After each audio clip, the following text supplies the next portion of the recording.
के हाथ के साथ आपका हाथ है? पहले आरोप लगता था कार की स्टीयरिंग आपके हाथ में। वो आप लोग बोलते थे अमित शाह, अब आप अमित शाह की जबान में बोल रहे हैं। मैंने आरोप प्रति आरोप तो चलते रहता है ना। इलेक्शन है, तेलंगाना की आवाम ने उनको सत्ता दी है तो हमको रिस्पेक्ट करना पड़ेगा और हमको हैदराबाद को आगे लेके जाना है। तो मेरी कॉन्स्टिट्यूंसी में डेवलपमेंट के काम हो रहे हैं। सर आप कह रहे हैं आप क्या कांग्रेस के साथ आप आगे बढ़ रहे हैं, कैसे समझे इसे? पहले आप बीआरएस के साथ आपकी दोस्ती का हाथ था। देखिए, Or is it about the bigger danger of BJP that you want to keep out so you can join hands? देखिए, आगे तो बढ़ना है, पीछे तो हटना नहीं है। आगे तो बढ़ना है, पीछे कहाँ हटेंगे? पीछे हटने का नाम असदुद्दीन ओवैसी है ही नहीं। अरे आगे बढ़ना है, आगे बढ़ना है ना। आगे बढ़ेंगे ही तो हर पॉलिटिकल पार्टी आगे बढ़ती है ना। नहीं किसके साथ? अरे आगे बढ़ेंगे भाई, किसके साथ बोल? तो हम में काबिलियत है, हम खुद आगे बढ़ रहे हैं। यहाँ तक हमारा जो सियासी सफ़र रहा है और आगे भी रहेगा, तो उसमें हमारी कोशिशें रही, मेहनत रही, लोगों का साथ रहा और रहेंगे, आगे बढ़ेंगे। तेलंगाना को मजबूत करने के लिए, तेलंगाना में अमन को बरकरार रखने के लिए, तेलंगाना में फाशिस्ट और कम्युनल फोर्सेस को रोकने के लिए ये हमारी एक अखलाकी जिम्मेदारी है, नंबर 1। और हम पिछले 10 साल से भी करते आए, अभी भी हमको करना है। इसलिए हैदराबाद हो या तेलंगाना, वहाँ पर कम्युनल राइट्स ये सब चीज़ें नहीं हुई। दूसरी बात यह है कि मैं उनका शुक्रिया अदा किया कि उन्होंने आकर मेट्रो के जो एक लाइन बची हुई थी हैदराबाद पार्लियामेंट कॉन्स्टिट्यूंसी में, काम हो गया हैदराबाद पार्लियामेंट कॉन्स्टिट्यूंसी मेट्रो का, मगर एक लाइन जो बची हुई थी जुबली बस स्टैंड से फलकनुमा का, उन्होंने फाउंडेशन स्टोन डाला। और दूसरा, उन्होंने मिरालम के पास एक ब्रिज का भी उन्होंने मंजूरी दी। तीसरा, मेरे कॉन्स्टिट्यूंसी में रोड वाइडनिंग के लिए उन्होंने 200 करोड़ रुपए दिए, मैं उनका शुक्रिया अदा किया।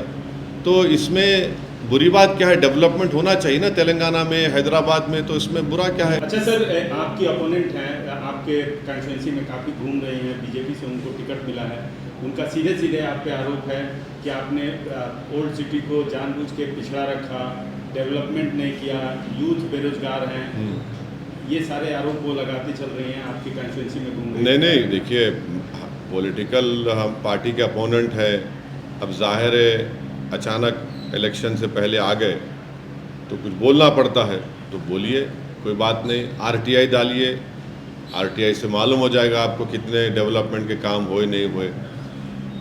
बुनियादी सवाल ये मुल्क जानना चाहता है कि 10 साल में नरेंद्र मोदी की सरकार ने भारत के जो युवाओं का जो डेमोग्राफिक डिविडेंड पूरे विश्व में हमारे पास है, उनका मुकद्दर बेरोजगारी क्यों बना दिया? देश ये जानना चाहता है कि इलेक्टोरल बॉन्ड में 6000 करोड़ रुपए कैसे बीजेपी को मिले और इसका इस्तेमाल कैसे हुआ। देश ये जानना चाहता है कि जिन्होंने आपको दिया है, आपने उनको क्या क्या नहीं दे दिया है।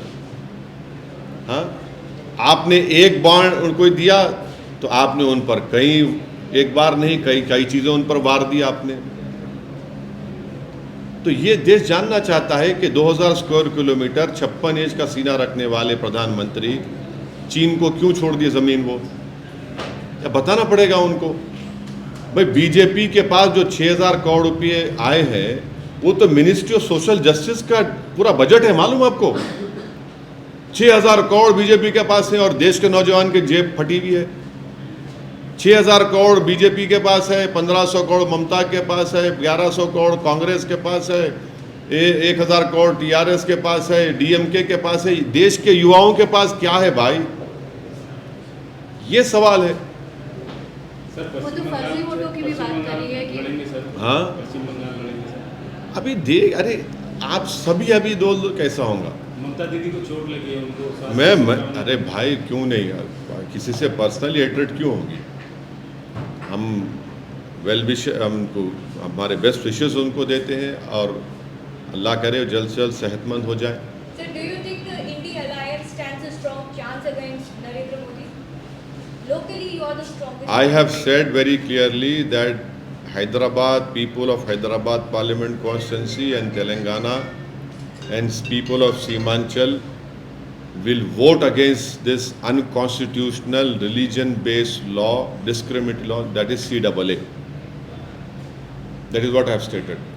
The rest, I am not part of that alliance, so I cannot speak on their behalf. Sir, but as somebody with national ambitions, you are you contesting don't in so- other states as well. As somebody with national ambitions who's contesting in other states, what is your view? What do you think about the India alliance? You don't have to. No, I see. Don't reduce me to the level of some political analyst who has no work to do, who sits every day at the TV channels and gets something in return. I cannot stoop down to that level. I can only speak on behalf of my political party, which I have told you just now. As far as other alliances are concerned, they have more qualified people than me, and they can answer your question in a very well way, in a very good way. Is your party open to India alliance and their approach? अरे भाई, आप मेरे दरवाजे में दारुसलाम में आके दारुसलाम में दरवाजे है ही नहीं, ओपन ग्राउंड में मेरा दफ्तर है। स्वागत करते हैं सर। अरे इम्तियाज जलील ने तो एक नहीं 2 मरतबा बोला महाराष्ट्र में, अख्तरुल ईमान बोले किशनगंज में, और क्या बोलेंगे। सर, अब सीए को एनआरसी और एनपीआर के थ्रू जोड़ने की बात कर रहे जी। हैं, लेकिन अभी हाल ही में अमित शाह ने जो इंटरव्यू दिया था, वहाँ पे उन्होंने कहा था कि there is no provision for NRC in this law and this law will not take away anyone's citizenship. देखिए कितना झूठ बोलते हैं। अरे झूठ की भी तो कोई हद होनी चाहिए मेरे भाई। ये सिटीजनशिप एक्ट में बन रहा है ना, एनपीआर एनआरसी भी सिटीजनशिप एक्ट का है।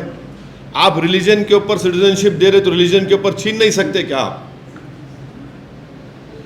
क्या अमित शाह ने लोकसभा में मेरा नाम लेकर नहीं कहा था कि ओवैसी जी एनपीआर होगा, एनआरसी होगा? नंबर 1, हाँ, वो बोलते हैं कि इसका हिस्सा नहीं है। पार्लियामेंट में बोला गया, आपके टीवी चैनलों पर आकर वो बोले। आसाम में 19 लाख लोगों के नाम नहीं आए जो सुप्रीम कोर्ट मॉनिटर्ड एनआरसी हुआ, 1600 करोड़ रुपए खर्चा किए गए, 50 लोगों ने सुसाइड किया। उसके बाद जब 19 लाख लोगों के नाम नहीं आए, जिसमें से करीब 17 लाख नॉन मुस्लिम लोगों के नाम हैं, उसको आसाम के मुख्यमंत्री कहते हैं कि हम उनको CAA के तहत सिटीजनशिप दे देंगे। उन्होंने ऑन रिकॉर्ड कहा इस बात को। वो जो 1 लाख 1.25 लाख मुसलमान है, वो क्या करेंगे? सर 7 चरणों में चुनाव की बात हो रही है। अभी नहीं मालूम आशिफ को, अभी नहीं, उन्हें अभी नहीं, उसमें भी नहीं, अभी नहीं मालूम मेरे को, देखने दो मेरे। प्रधानमंत्री नरेंद्र मोदी कुछ ही देर में इंटरव्यू मतलब अच्छा सर, हाँ? आपका सीधा सवाल क्या रहेगा सर? क्या प्रधानमंत्री नरेंद्र मोदी इंटरव्यू फेस करने वाले हैं इंडिया से? किससे फेस करने वाले हैं? इंडिया अरे आपके चैनल पे जा रहे, मेरे चैनल पे आ रहे, तो क्या आपका सीधा आप? मैं सवाल- एंकर हूँ। आपका कोई अरे मैं सीधा एंकर हूँ, सवाल- मैं एंकर हूँ। आपकी तरफ से सवाल- अरे क्या आपकी छोड़ो सवाल- छोड़ो यार, मैं एंकर हूँ क्या थोड़ी? MIM 3 सीटों से आगे बढ़ के अरे मैं आपको बोल दिया हूँ, अभी बोला हूँ फिर। नहीं बताया सर। अरे नहीं, अभी मैं तो कहा हूँ ना कि बिहार, उत्तर प्रदेश, महाराष्ट्र के हमारे पार्टी के प्रेसिडेंट इस पर फैसला लेंगे और आपको बताएंगे। सर नोटिफिकेशन घोषणा हो चुकी है, आपकी पार्टी कितनी प्रिपेयर? आप वो प्रिपेयर, देखिए हम लोग चुनाव के लिए प्रिपेयर नहीं होते। हम लोग साल के 12 महीने, हफ्ते में 6 दिन हम बराबर जनता के दरमियान में रहते हैं, और यही हमारी तैयारी है। और इंशाल्लाह हमको उम्मीद है कि इंशाल्लाह अच्छा हम लोग जहाँ जहाँ से सीट पे हमारे उम्मीदवार लड़ेंगे, हमको कामयाबी मिलेगी। ओके, शुक्रिया, थैंक यू, बहुत शुक्रिया।